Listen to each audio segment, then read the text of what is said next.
ఓం శ్రీ గణేశాయ నమః. ఓం నమః శివాయ. ఓం నమో నారాయణాయ.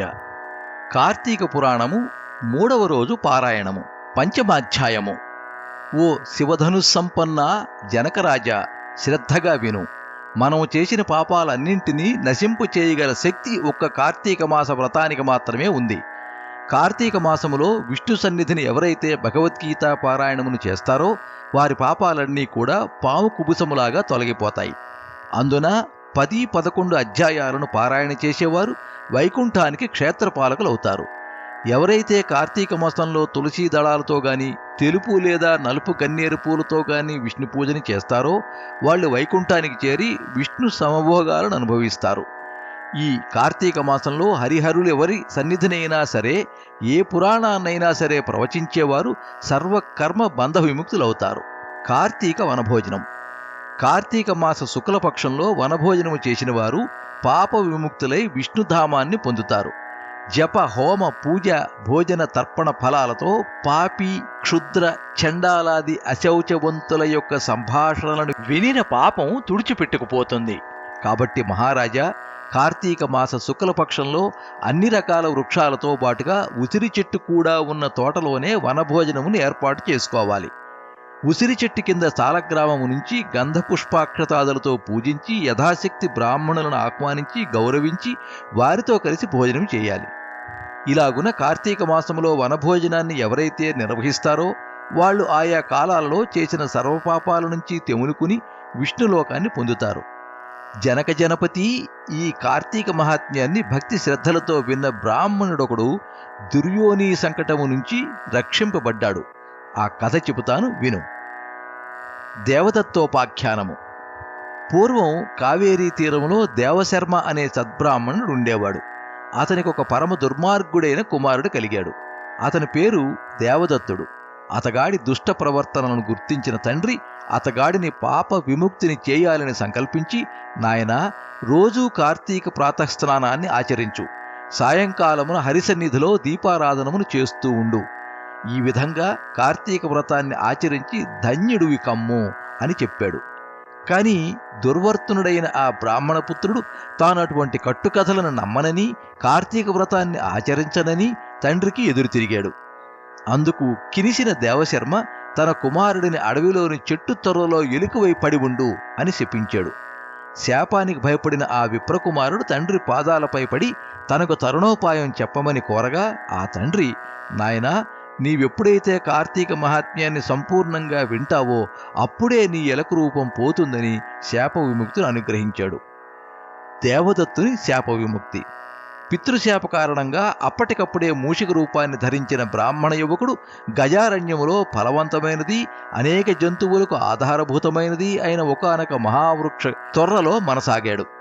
ఇలా కొంతకాలం గడిచాక ఒకానొకప్పుడు మహర్షి అయిన విశ్వామిత్రుడు శిష్య సమేతంగా కార్తీక స్నానమాచరించి వచ్చి ఆ ఎలుక ఉన్న చెట్టు మొదలునందు ఉపవిష్టుడై తన పరివారానికి పరమ పావనమైన కార్తీక మహాత్మ్యాన్ని వినిపించసాగాడు.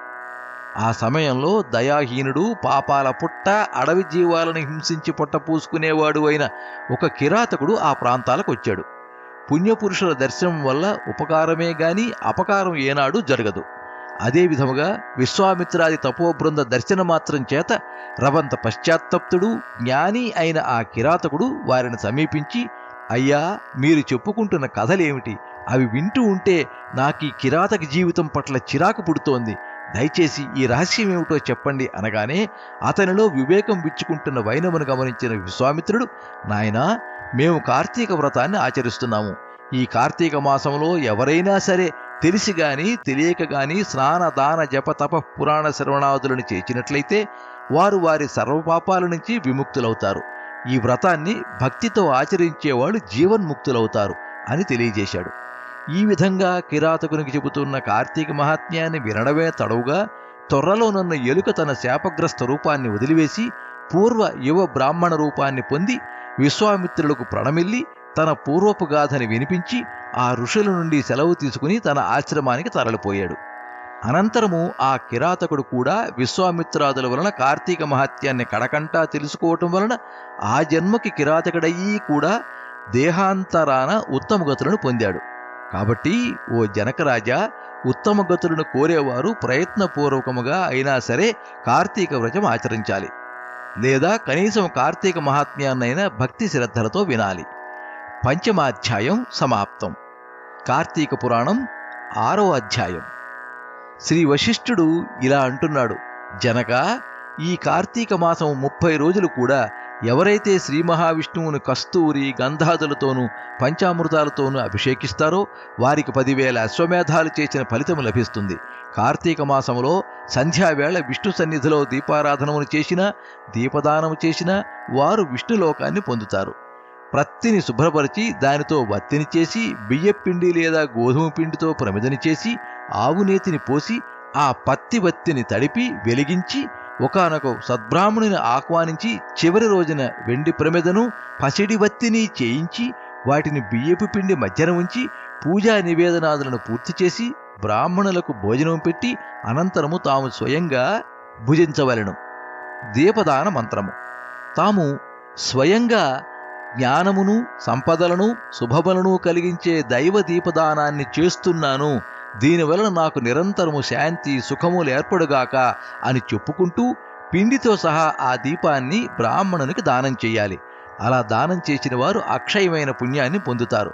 ఈ దీపదానం వలన విద్య జ్ఞాన ఆయుర్వృద్ధి అనంతరం స్వర్గభోగాలు కలుగుతాయి.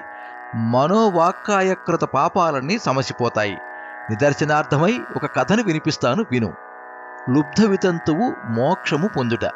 పూర్వం ద్రావిడ దేశంలో ఒక అనాథ వితంతు ఉండేది.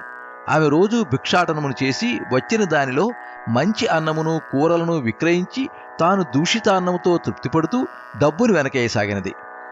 ఇతరుల ఇండ్లలో వంట పనులు కుట్టు పనులు మొదలైనవి చేస్తూ ప్రతిఫలముగా వారి వద్ద కొంత ద్రవ్యాన్ని తీసుకుంటూ ఉండేది. అదిగాక ద్రవ్య భిక్షాటన కూడా చేసేది. ఇలా నిత్య ధనార్జనాలగ్న మానస అయిన ఆ వితంతువు డబ్బు సంపాదించడమే తప్ప ఏనాడు హరినామస్మరణ చేయడం గాని, హరికథనో పురాణాన్నో వినడం గాని, పుణ్యతీర్థ సేవనమని గాని, ఏకాదశి ఉపవాసమని గాని చేసి ఎరుగదు. ఇటువంటి లుబ్ధరాలింటికి దైవవశాన శ్రీరంగ యాత్రికుడైన ఒక బ్రాహ్మణుడు వచ్చి ఆమె స్థితిని చూసి ఆమెకు నరకము తప్పదని గుర్తించి జాలిపడి ఆమెను మంచిదారిలో పెట్టదలిచి, ఓ అమాయకురాలా, నేను చెప్పేది శ్రద్ధగా విని ఆలోచించుకో.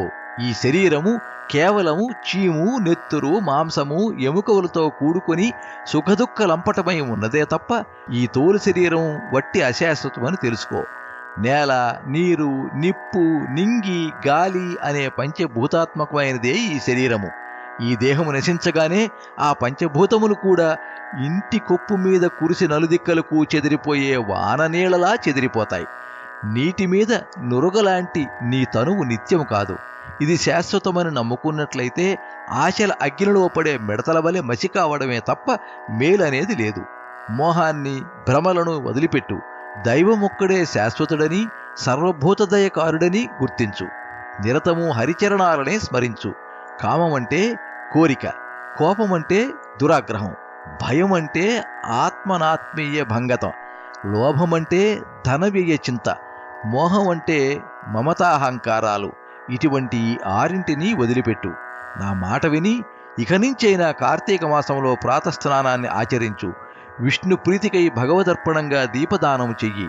తద్వారా అనేక పాపాల నుంచి రక్షింపబడతావు అని హితవు చెప్పి తన దారిని తాను వెళ్ళిపోయాడు. అతగాడి మాటల మహిమ వలన ఆమెకు జ్ఞానోదయమయ్యింది. తను చేసిన పాపాలకై చింతించినది. తాను కూడా కార్తీక వ్రతాన్ని చేయాలని సంకల్పించినది. అందుచేత ఆ సంవత్సరంలో వచ్చిన కార్తీక మాసాన్నే వ్రతాచరణమును ప్రారంభించినది. సూర్యోదయ వేళకల్లా చన్నీళ్ల స్నానమును, హరిపూజ, దీపదానము, పిదప పురాణ శ్రవణము, ఈ విధంగా కార్తీక మాసం 9 రోజులు ఆచరించి చివరి రోజున చక్కగా బ్రాహ్మణ సమారాధన కూడా చేసినది. తక్షణమే ఆమె బంధాలు నశించిపోయినవై విగతాసువై విమానారూఢురాలై శాశ్వత స్వర్గ భోగ సౌఖ్యాలను పొందినది. కాబట్టి రాజా, కార్తీక మాసములో అన్నింటికంటే ప్రధానమైనది దీపదానము. తెలిసి గాని తెలియక గాని ఎవరైతే దీపదానం చేస్తున్నారో వారు తమ పాపాలను నశింపు చేసుకున్న వారే అవుతున్నారు. దీనిని వినినా చదివిన జన్మ సంసార బంధనా విముక్తులై విష్ణుభక్తి పరాయణులవుతారు.